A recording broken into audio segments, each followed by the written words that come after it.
Good morning. It's a real pleasure to be here in a virtual recorded way instead of our virtual live way that we usually do. One of these days, God willing, I'll be able to be present with you literally, actually, in person. I'm traveling with my family this weekend and thought it would probably work okay, hopefully work okay to record a short video about today's topic for your conversation, and then we'll be back together again next Sunday for a couple more weeks anyway. And today's topic is Ezekiel, which is one of the three major prophets, Isaiah, Jeremiah, and Ezekiel. We've talked about Isaiah and Jeremiah already. Now, Ezekiel is not in my book because my editor cut me off at the so-called pre-exilic prophets, and Ezekiel is active during the exile. Now, we've studied this enough for you to know that that's an arbitrary dividing point. In fact, in every one of the prophetic books, there is exilic and post-exilic material, even going back to the earliest ones of Amos and Hosea. So, it is what it is, as they say. Um, in my book, I do talk about the second and third parts of Isaiah, which are exilic and post-exilic, and those are the texts that we'll turn to next week. But so there was no textbook reading this week. You're welcome. Pick it up again next time. Well, Ezekiel is a fascinating book. It's a very strange book. It has all kinds of wild imagery in it and metaphors. It's complicated in a structural way. I'm going to focus on just a couple of real basic points about the situation in the book of Ezekiel, and then look at a few of the passages I think that are the most important and the most interesting. Now, as we talked about last week, Nebuchadnezzar invaded the city of Jerusalem twice. The first time he was in 597, and it was in response to the first time that the Judean king rebelled against the Babylonians. That led to the establishment of Zedekiah on the throne and the taking of some number of people, mostly upper crust, upper echelon types, back to Babylon to try to help control local pockets of resistance. Ezekiel was part of that group. So we have, especially in chapters 1 through 10, the part that you read for today, we have this window of time in between Nebuchadnezzar's first and second invasions, in which Jeremiah is prophesying in Jerusalem and Ezekiel is prophesying in Babylon. So, in a sense, the historical context we're talking about today is the exact same as last week. But what's interesting is that Ezekiel is in Babylon, looking at it from that perspective. Now, significantly, they agree on their theological perspective, which is that God has pronounced judgment on Judah for her various sins and abominations and is punishing her for a time, and has taken some number of people from Judah to Babylon for safekeeping. That those exiles in Babylon are the remnant, they are the seed that God will use to rebuild Jerusalem later.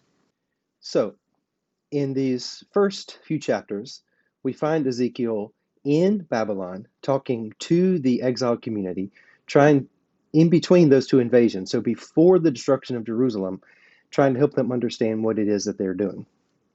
And the point I want to make is that the fundamental question raised by the exile is this: why did it happen? That question generates a couple of more important questions. What does that mean for us? Has God abandoned us, or is there any hope? The point that Ezekiel makes, which is the same one found in the other prophets, more or less, is that God did this himself. God is the Lord of history who sent the Babylonians to destroy Jerusalem. It is not the case that God was defeated by the Babylonians, that God was inattentive or inconstant. It's not the case that God was just not paying attention and turned his back and this happened without his knowledge. He was sleeping, and it is not the case that he was unable to stop it. Rather, he did it. He's responsible for it. And so therefore, whatever it means, is based on that fact. God did it. Well, was it for good reason? Or was God acting rashly, or is God an evil God? No, God is a just God. He did it for a reason, and the reason was as punishment for sin. After a very long time of warnings, warnings, warnings, finally there was too much, and now this is it. And another question that comes from it is, what does this mean for us in the future? Right? Are we without hope? And now that the temple is destroyed and Jerusalem is gone, and here we are all the way in Babylon, are we now removed from God, removed from God's presence? Do we have any hope whatsoever? And Ezekiel, throughout the book, one of the major purposes of the book of Ezekiel is to say to the people, God did it for a good reason. You were here for safekeeping for a good period of time, settle down, but God can be present with you in this place. God is not confined to Jerusalem or to the temple. God can be here. And God has a plan, a larger plan for redemption and restoration that ends in the reestablishment of Jerusalem and the people gathering together in Jerusalem in a way with a kind of authenticity and a kind of blessed life that they had not seen before. So, in that way, Ezekiel lays the ground for the developments in eschatology in Judaism, even up to and including apocalyptic, which we'll talk about at the very end of the class. So Ezekiel then is in Babylon and is answering the basic question, why did Jerusalem get destroyed? And the answer is that God did it for good reason. Here we are, but we're going to be okay. You should understand that we are being punished, but God's ultimate plan is for our redemption and for our salvation. So let's look at a couple of passages in Ezekiel more particularly and see what we can do with those. I want to look here in Ezekiel chapter 1.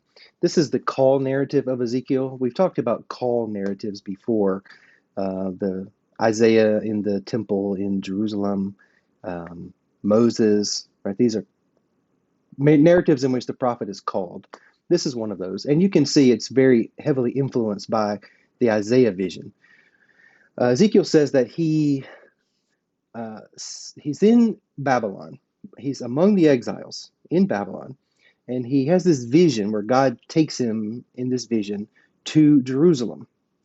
And in Jerusalem, then he sees this vision of God. Okay, now if you tried to read Ezekiel 1, it is very hard to get your mind around this whole image. There are individual pieces that can maybe make sense, but what is being described as a whole is very hard. When I teach this to my undergraduate students, I make them try to draw it. Take a minute, try to draw Ezekiel, and then come back and we share our drawings. So if you want to do that, if you want to, for Mary or the Stouts, if you want to pause the video here and have people try their hand at drawing Ezekiel before I explain it, go right ahead. Did you do it? I don't know. Welcome back. Let's see what's happening here. So first of all, he sees there are these creatures. There's 4 of them, and they have 4 faces, and the faces are different kinds of animals. There's the face of a human being, a lion, an ox, and an eagle. All right, so we've got 4 creatures. Each of them has 4 faces. Okay, fine. They have wings. Their wings are spread out, touching each other. So we've got 4 things with wings touching each other. They're making a kind of a box, okay? Each one is beside a wheel, right? So we have 4 wheels being connected by these angels with their touching wings, okay? So it's like a cart.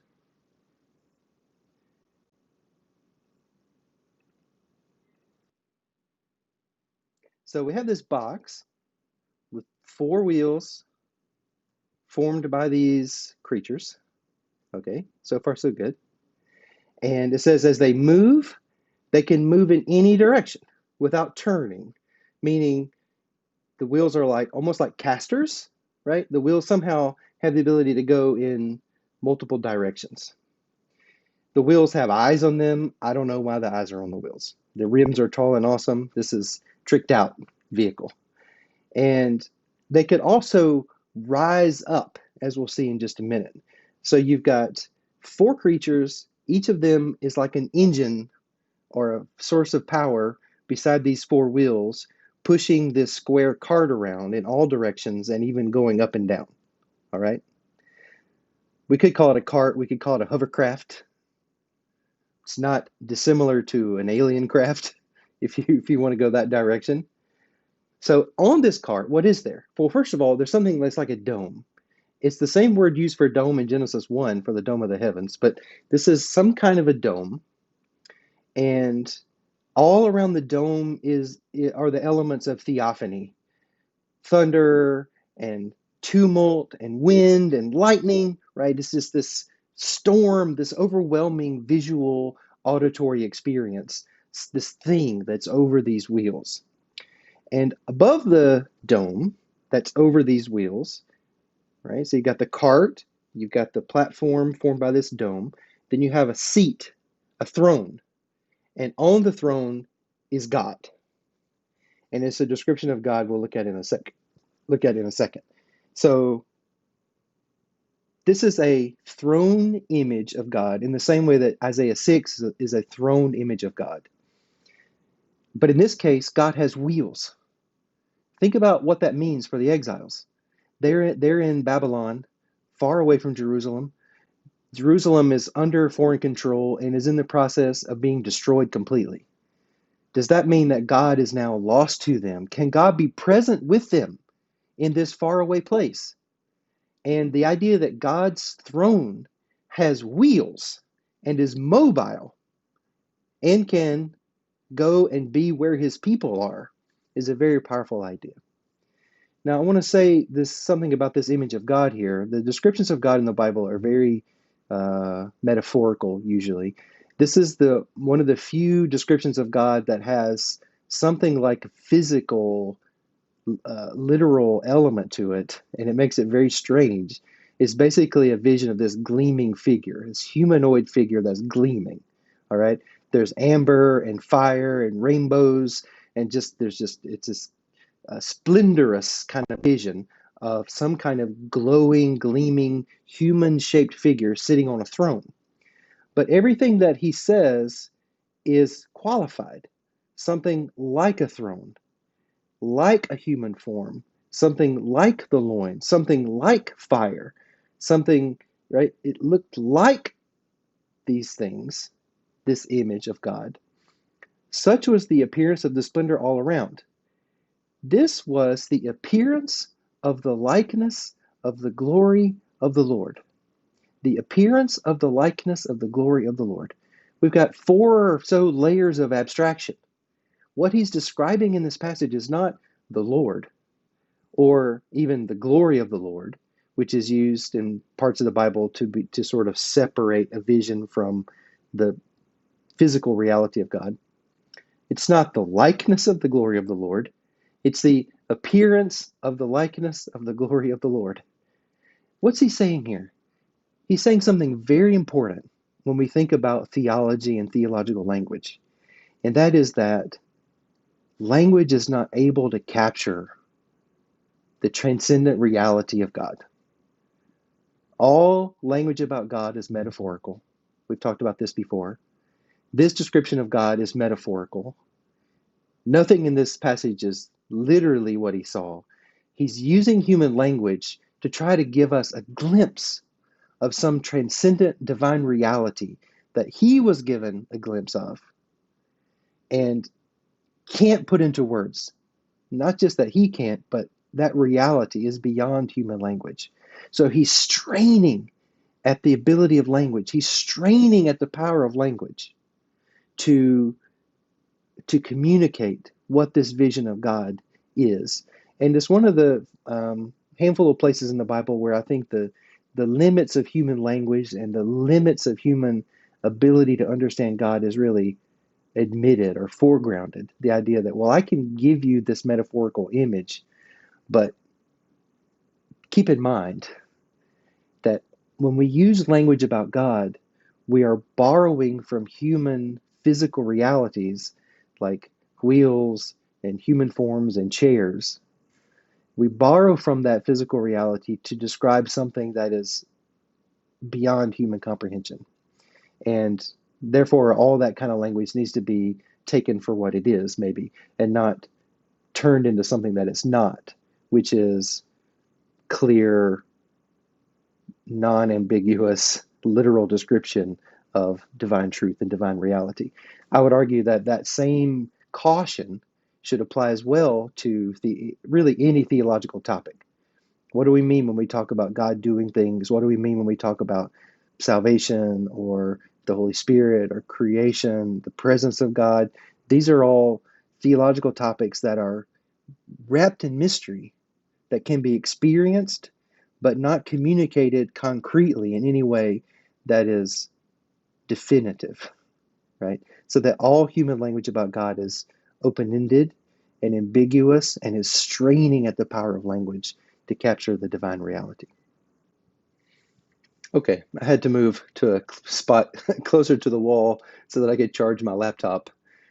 You'll notice I'm not using my good computer or my good microphone, so we'll do the best we can. I wanted to point out a couple of passages here in the middle of Ezekiel 1 through 10 before we get to the chapter 10 climactic scene. This is a famous passage where Ezekiel says that God has made him a sentinel. This is similar to the language we saw in Habakkuk. Do you remember where Habakkuk said he's going to be a watchman who's standing on the wall and reporting everything that he sees? It's the same idea. And the interesting thing about this is it shows the responsibility of the prophet. We have talked in the past about the prophetic calling as a calling to failure, meaning that in a way, the prophet can't expect to be successful, to speak a word of truth and have people actually listen to him or her. The prophet can't expect that. So they have to prepare themselves for a life of failure. Well, that changes what you mean by failure, what you mean by success. And you see that here in Ezekiel 3, where God says to Ezekiel, look, if I give you a message, you have to speak it. If you say to the wicked, you're going to die, if I say to the wicked, you will die, if I give you the message that wicked are about to be punished, but then you don't warn them, you do not deliver my message, then they are going to die for their iniquity, and you are responsible because you didn't deliver the message. But if you warn them and they still continue in their wickedness, do not turn away, then they will be punished, but you will not be punished. So, what's the definition of success, of faithfulness to the prophetic call? The definition of that is to speak the truth, to deliver the message, regardless of the situation. And if the people don't listen and continue on their way, then that is not your responsibility. Your only responsibility is to hear the voice of God and speak that message, that truth, as best you can. And that is what success looks like for a prophet. So if you warn them and they do turn and are saved, then that will be in part due to your work. But if they are not saved, then that is not your fault. Okay, in some of these other passages, you may have noticed Ezekiel doing some strange things. These are called rhetorical actions or rhetorical demonstrations where they do things, symbolic actions, maybe somebody might call them. They do things in order to embody the message. Okay. Now you see this when if there's a protest and somebody's dressed like the Statue of Liberty, right? They're trying to make a point about that, right? There are these symbolic actions that people take, burning something in effigy. That's a symbolic action. So we're familiar with this way of doing things. Um, Here Ezekiel is told to bind himself up in cords, like he ties himself up in cords because, and then he's unable to speak, right? So this idea that God has now enclosed him and enclosed the people. The people won't hear, right? He says, you are going to be speechless. You are going to be unable to speak because I have bound you up, because they are rebellious people. And when you do speak, then let those who will hear, and those who won't hear refuse, but they're not going to listen to you. He builds a little model of Jerusalem and has little toy armies attacking and destroying Jerusalem. Now, that sounds kind of cute, but this is a grown man, a prophet, in the dirt making this model. And he's trying to use a visual image to show, physically show, to embody the message that he is delivering. He has a thing where he has to lie on the left side for a while, for a year, and then flip over and lie on the other side for the same time for 40 days, 1 day for each year, right? He's flipping around and wrapping himself in cords. He's making bread and eating it. Now, you may have heard of Ezekiel bread. That's bread that's made out of these particular ingredients. I don't think there's anything powerful about it. One thing about Ezekiel bread is you're making all of this, you're making this bread and you're supposed to bake it using human dung as the fuel for baking the bread.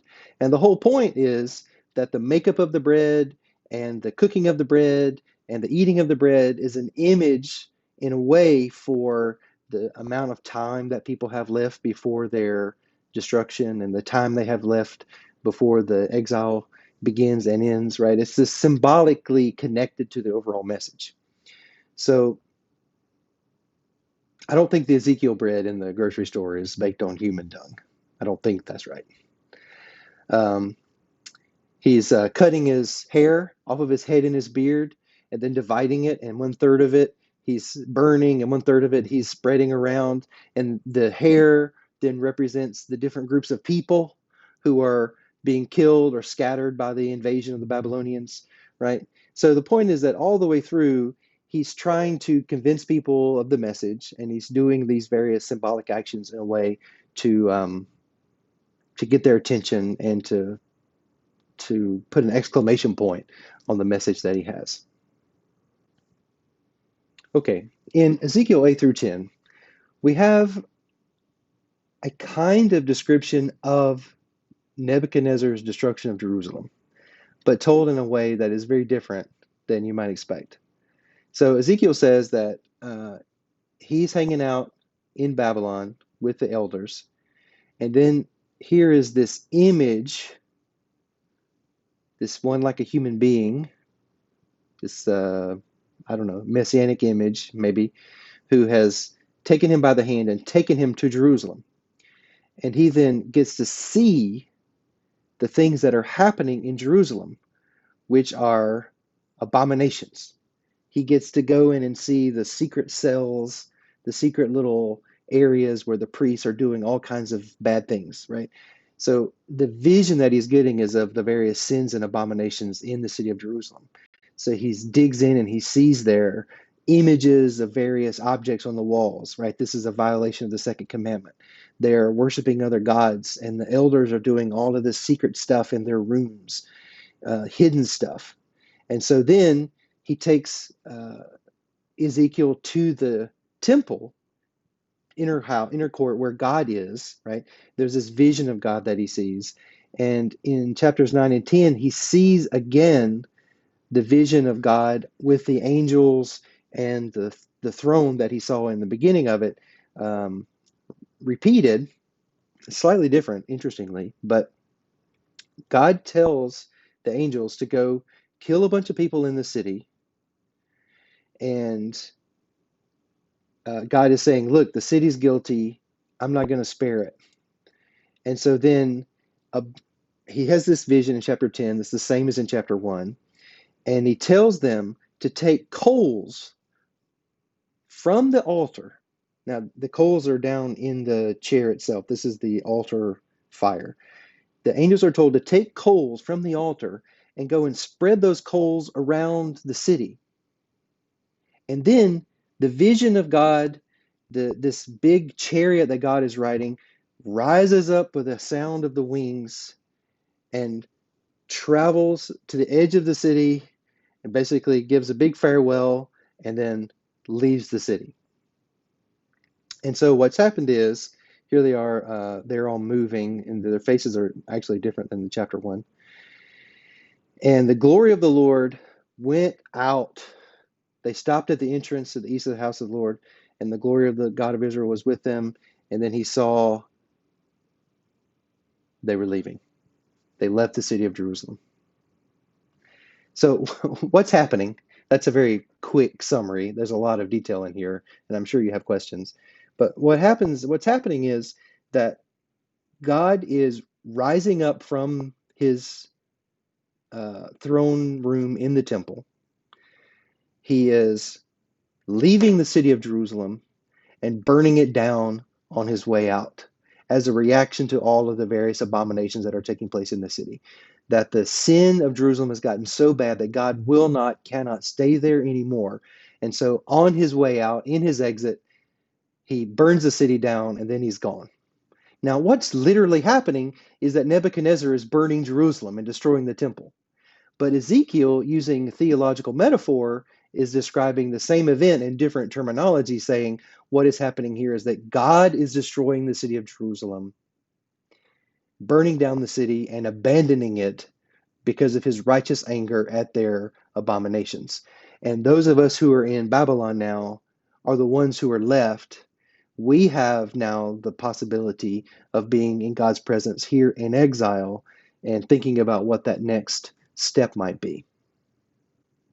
Okay, I want to end here in chapter 37, which is a famous passage that discusses that next step. After chapter 10, Ezekiel transitions away from the Jerusalem community to the exile community, and what is his message to them? And he has lots of messages. One is, you guys are still in danger.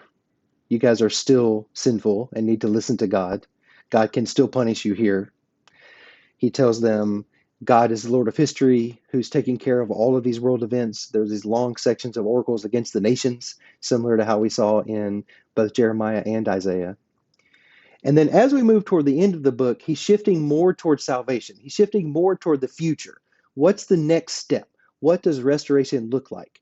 In chapters 40 to 48, he's describing the new temple in Jerusalem, a long description of the rebuilt temple that is partly physical and literal, and partly metaphorical, symbolic, eschatological, even moving toward heavenly.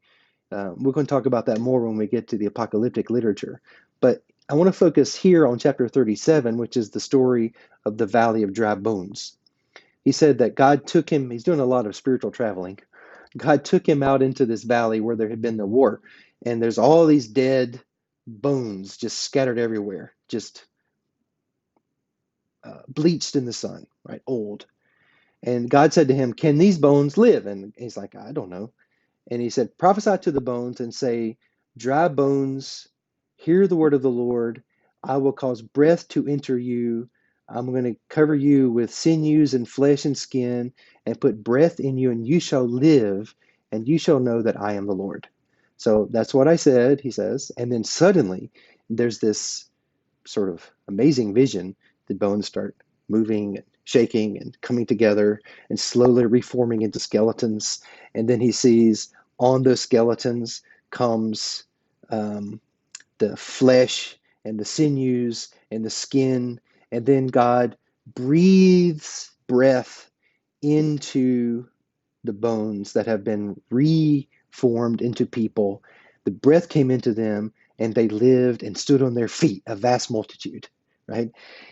This is an image of physical resurrection, which actually does play an important role in that later apocalyptic where resurrection is a theme. He's not describing in Ezekiel itself physical resurrection. He's describing the rebirth of Israel metaphorically. And he's saying that Israel is like dry bones. Israel has been dismantled, destroyed in this exile. Are they without hope? No. God can bring them back together and give them life again. So he says, these bones are the house of Israel. They say, We're dried up. Our hope is lost. But I say, I'm going to open your graves and bring you back to the land of Israel. Now, he does not saying, I don't believe, dead people are going to come back to life. He's saying that metaphorically, you are dead. Your people are now scattered everywhere without hope. But I am going to bring you back together, back to the Jerusalem, back to the land of Israel, and re-enliven your community. This is the rebirth of Israel. I will put my spirit in you, and you will live, and I will put you on your own soil, and then you will know that I have done it, says the Lord. This reminds me a little bit of Jeremiah, we looked at briefly at the end of last week, where he says that his vision of what's coming is that God is going to recreate the covenant in a way that they can keep it. And God's spirit is going to dwell in people, and he's going to make his law live in their heart so that they obey, right? There's this sense of recreation, of rebirth, some new way of being that is coming. That's the hope of a community in crisis. That something alive, something vibrant, something healthy and reborn can emerge out of destruction, can emerge out of chaos, out of despair. So I think if I were going to connect Ezekiel to our own questions, our own theological context, that's probably the area I would go. I would say, how does Ezekiel help us discuss collective guilt and collective punishment? And how does Ezekiel help us envision a better future? Not just for individuals, but for our whole community, our whole world. Is there something better?